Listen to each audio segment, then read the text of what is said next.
December 1968. 3 men climbed aboard the most powerful machine ever built. They were about to leave the Earth completely behind and fly to the moon. No human being had ever done it, and no one knew for certain they would come back. And out there, 250,000 miles from home, they would see something that would change us forever. The year was 1968, a year of assassinations, riots, and a war that tore the nation apart. And in the race to the moon, America was still losing. The rocket meant to carry astronauts, the giant Saturn V, had flown only twice, and never with a crew. On its second flight, it had nearly shaken itself apart, with 2 of its engines failing in mid-air. It was the creation of Wernher von Braun's team, 36 stories of barely proven power. The lunar lander was months behind schedule, and the CIA warned the Soviets might soon send a man around the moon. So NASA gambled and leapt ahead of its own plan. It would put 3 men on top of that barely tested rocket and send them all the way to the moon before year's end. It was audacious, to some reckless, but the whole race to the moon might hang on it. The crew were Frank Borman, the no-nonsense commander, Jim Lovell, the veteran navigator, and Bill Anders, a rookie. For months they trained, rehearsing every second of a flight no human had ever flown. Borman later admitted he put their chances of coming home at no better than 50-50. On launch morning, they suited up in near silence and rode the elevator up into the dark. At dawn on December 21st, they became the first humans ever to sit atop a Saturn V. 15, 14, 13, 12, 11, 10, 9. We have ignition sequence start. The engines are on.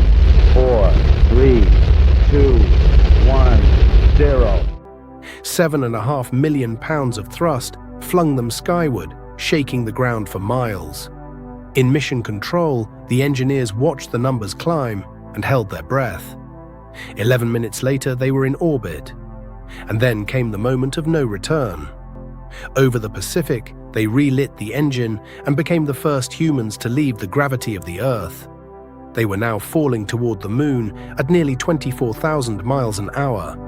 And behind them, something no human had ever seen began slowly to unfold. The entire Earth shrank until Lovell could hide it completely behind his thumb. Every person who had ever lived, every ocean, every mountain, every war, was now a single blue point in the black. It was a sight no one had ever been high enough to see.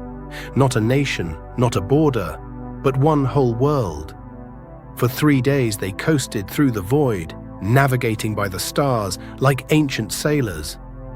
On the 4th day, the moon swelled from a distant disk into a vast, looming world. To enter orbit, they had to fire their engine behind the far side, out of all contact with Earth. If it misfired, they could crash into the moon or be flung helpless into deep space, and no one would even know. For the agonizing minutes of the burn, there was only silence and waiting. Then, exactly on schedule, their signal returned. They were in orbit around the moon. They had become the first humans ever to see the far side, a hidden land no eyes had glimpsed. Below them scrolled a broken grey world of craters, silent for 4 billion years. 10 times they would circle it, scouting the smooth plains where a landing might one day be made. On their 4th orbit, as they came around the moon's edge, Anders was photographing craters below. Then Borman rolled the spacecraft, and Anders looked up. Rising over the dead grey horizon of the moon was the Earth, blue and alive and impossibly small.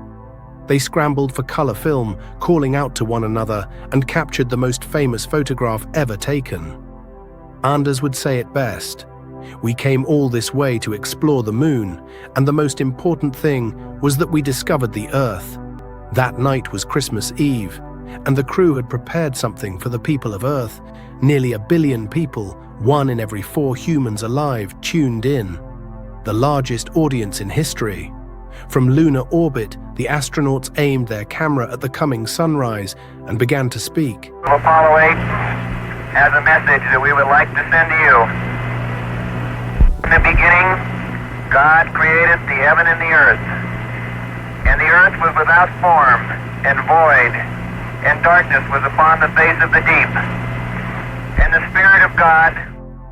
Borman closed simply, "Good night, good luck, a Merry Christmas, and God bless all of you on the good earth."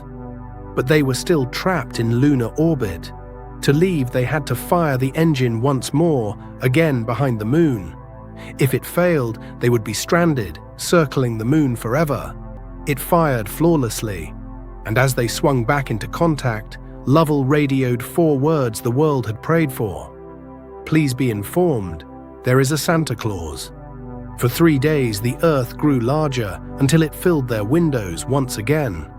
Then a scorched capsule fell out of the sky beneath 3 parachutes into the Pacific. Frank Borman, Jim Lovell, and Bill Anders stepped onto the deck of the USS Yorktown, alive, all 3.